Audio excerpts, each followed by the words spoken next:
ନମସ୍କାର ସାଙ୍ଗମାନେ, ଏହି ଛୋଟିଆ ଭିଡ଼ିଓଟି ଆପଣଙ୍କ ଜୀବନକୁ ବଦଳାଇ ଦେଇପାରେ। ସେଥିପାଇଁ ଭିଡ଼ିଓକୁ ଶେଷ ପର୍ଯ୍ୟନ୍ତ ଦେଖନ୍ତୁ। ଭାଇମାନେ, ଜୀବନର ସବୁଠୁ ବଡ଼ ଶିକ୍ଷା ଆମକୁ ସେହି ମଣିଷ ହିଁ ଦେଇଥାଏ ଯାହାକୁ ଆମେ ନିଜଠୁ ବେଶୀ ନିଜର ଭାବିଥାନ୍ତି, ଯାହା ଉପରେ ଆମେ ଅଧିକ ଭରସା ଓ ବିଶ୍ୱାସ କରିଥାନ୍ତି। ବୋଧେ ଏହାକୁ ଜୀବନ କୁହାଯାଏ। ଯାହାକୁ ଆମେ ଅଧିକ ବିଶ୍ୱାସ କରନ୍ତି, ଅଧିକ ନିଜର ଭାବନ୍ତି, ସେହି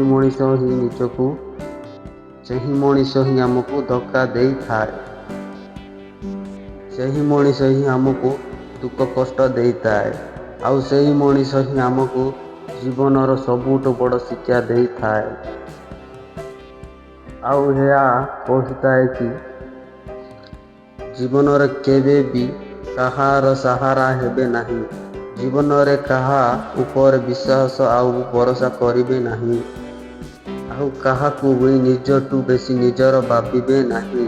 ଯେମିତି ସିଏ ଆମକୁ ଛାଡ଼ିକି ଚାଲିଗଲା ପରେ ଆମ ଜୀବନ ଅଟକି ଯିବ। ଜୀବନରେ ଆମେ ହାରିଯିବା। ଜୀବନରେ ଆମେ ଆଗକୁ ବଢ଼ିପାରିବା ନାହିଁ। ତ ସାଙ୍ଗମାନେ, ଏକଥା ମନେ ରଖିବ, ଆମ ଜୀବନରେ କିଏ ଆସୁ କି ଯାଉ, ଆମ ଜୀବନରେ କିଏ ଆସୁ କି ଯାଉ ତାହା ଦ୍ୱାରା କିଛି ବି ଫରକ ପଡ଼ିବ ନାହିଁ। ଆମ ଜୀବନ ଉପରେ କି ଆମ ଜୀବନ କେବେ ବି ଅଟକି ଯିବ ନାହିଁ। ଭାଇମାନେ, ସେ ମଣିଷ ଆମକୁ ଏହା ବି ଶିଖାଇଥାଏ ଯେ ଯେପର୍ଯ୍ୟନ୍ତ ଆମେ ବଞ୍ଚିଛନ୍ତି ଜୀବନରେ ହଜାର ଲୋକ ଯିବେ ଆଉ ଆସିବେ। ଆଉ ଏ ହଜାର ଲୋକ ଆମକୁ ହଜାରେ ଶିକ୍ଷା ଦେଇକି ଯିବେ। ଆଉ ଭାଇମାନେ, ଜୀବନ ଆମକୁ ଥରେ ମିଳିଥାଏ। ଏ ଗୋଟିଏ ଜୀବନ ଯାହା ତୁମକୁ ମିଳିଛି ଏଥିରେ ନିଜେ ନିଜକୁ ପ୍ରମାଣ କରିବାକୁ ଚେଷ୍ଟା କରନ୍ତୁ। ଅନ୍ୟ ପଛରେ ପଡ଼ି ନିଜ ଜୀବନକୁ ବର୍ବାଦ କରନ୍ତୁ ନାହିଁ। କାହିଁକି ଯାହା ପଛରେ ତୁମେ ପଡ଼ିଛ ହୋଇଥାଇପାରେ ସେ ଆଉ କାହା ପଛରେ ପଡ଼ିଥିବ, କିଏ ବା ଜାଣିଲା। ଭାଇମାନେ, ଏ ମଣିଷ ସବୁଠୁ ଅଧିକ ଯଦି କାହାକୁ ଭଲ ପାଏ ସେ ମଣିଷ ଜଣକ ହେଉଛନ୍ତି ଆପଣ ସ୍ୱୟଂ ନିଜେ। ଆଉ ଯଦି କାହାକୁ ଅଧିକ ବୁଝିଥାଏ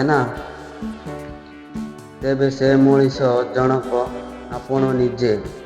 ଆଉ ଭାଇମାନେ, ଏକଥା ମନେ ରଖ କି କୌଣସି ଅଲଗା ଲୋକ ତୁମ ହାରିବା ପଛର କାରଣ ନୁହେଁ କି ତୁମ ଦୁଃଖର କାରଣ ନୁହେଁ। ସେପର୍ଯ୍ୟନ୍ତ ନୁହେଁ ଯେପର୍ଯ୍ୟନ୍ତ ତୁମେ ତାକୁ ଅନୁମତି ଦେଇଛ।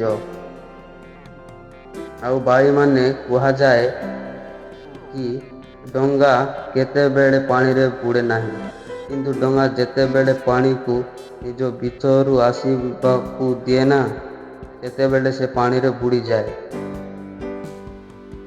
ଆମ ମନ ବି ଠିକ୍ ସେହିପରି। କୌଣସି ବି ଲୋକ ଆପଣଙ୍କୁ ସେ ପର୍ଯ୍ୟନ୍ତ ଦୁଃଖ ଦେଇପାରିବେ ନାହିଁ ଯେପର୍ଯ୍ୟନ୍ତ ତାଙ୍କ ମନ ତାକୁ ଅନୁମତି ନ ଦେଇଛ। ଲୋକ ଆପଣଙ୍କୁ ସେ ପର୍ଯ୍ୟନ୍ତ ଦୁଃଖ ଦେଇପାରିବେ ନାହିଁ ଯେପର୍ଯ୍ୟନ୍ତ ଆପଣଙ୍କ ମନ ତାକୁ ଅନୁମତି ନ ଦେଇଛି।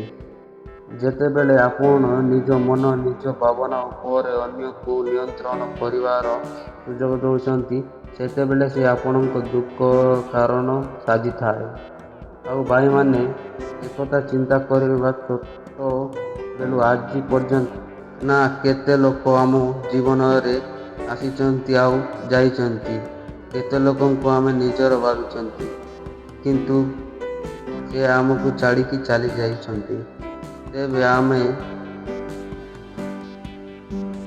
କ'ଣ ବଞ୍ଚିବା ଛାଡ଼ି ଦେଇଥିଲେ ଜୀବନରେ ହାରି ଯାଇଥିଲେ?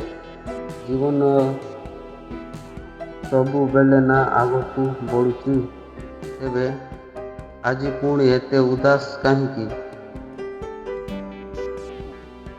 ଏତେ ନିରାଶ କାହିଁକି? କାହିଁକି ଆମେ ଗୋଟିଏ ଜାଗାରେ ରହିଯିବା? ଏ ସମୟକୁ ଧରି ଥରେ ଉଠ ଆଉ ଆଗକୁ ବଢ଼। ଆଉ ଭାଇମାନେ, କୁହାଯାଏ କି ଜୀବନର ରାସ୍ତା ଆଗକୁ ଗଲେ ନା କେତେ ନୂଆ ସାଥୀ ମିଳିବେ, କେତେ ନୂଆ ଖୁସି ମିଳିବ। ତେଣୁ ସବୁବେଳେ ନା ଆଗକୁ ବଢ଼ିବାକୁ ଚେଷ୍ଟା କରନ୍ତୁ। ଆଉ ଭାଇମାନେ, ଯେଉଁ ମଣିଷ ଆଗକୁ ବଢ଼ିବା ବନ୍ଦ କରିଦେଇଥାଏ ନା, ସେମାନଙ୍କ ପାଇଁ ଜୀବନ ସେଇଠି ଶେଷ ହୋଇଥାଏ। ଯେଉଁ ଜାଗାରୁ ସେ ଚାଲିବା ଆରମ୍ଭ କରିଥିଲେ। ସେଥିପାଇଁ ଭାଇମାନେ, କେବେ ବି ଆଗକୁ ବଢ଼ିବା ବନ୍ଦ କରନ୍ତୁ ନାହିଁ। ଜୀବନରେ କିଏ ଆସୁ କି ଯାଉ, ତା ପାଇଁ ନା ଜୀବନ କେବେ ବି ଅଟକି ଯିବ ନାହିଁ। ଆପଣଙ୍କ ଜୀବନ ଆପଣଙ୍କ ଆସିବା, ଆପଣଙ୍କ ଯିବା ଦ୍ୱାରା ଅଟକି ଥାଏ। ଆପଣ ଆଗକୁ ବଢ଼ିଲେ ନା ତାହା ବଢ଼ିଥାଏ। ଆପଣ ରହିଗଲେ ନା ତାହା ବି ରହିଯାଇଥାଏ। କେହି ଅଲଗା ଲୋକ ନା ସିଏ ଯେତେ ବି ନିଜର ହେଉନା କାହିଁକି, ଜୀବନ ସାରା ନା ତୁମ ସାଥିରେ କେବେ ରହିବ ନାହିଁ। ମନେ ରଖିଥିବେ, ଏ ଦୁନିଆକୁ ତୁମେ ଏକା ଆସିଥିଲ, ଏକା ହିଁ ଖାଲି ଯିବାକୁ ପଡ଼ିବ। ଖାଲି ଯିବା ପୂର୍ବରୁ ନା କିଛି ଏମିତି କାମ କରିକି ଯାଅ, ଯେମିତି ଲୋକମାନେ ନା ତୁମକୁ ତୁମ ଗଲା ପରେ ବି ମନେ ରଖିଥିବେ। ଭାଇମାନେ, ଆଶା କରୁଛି ଏହି ଭିଡ଼ିଓଟି ଆପଣମାନଙ୍କୁ ଭଲ ଲାଗିଥିବ।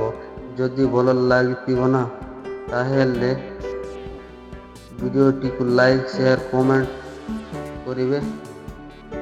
ଚ୍ୟାନେଲକୁ ସପୋର୍ଟ କରି ସବସ୍କ୍ରାଇବ୍ କରିବେ।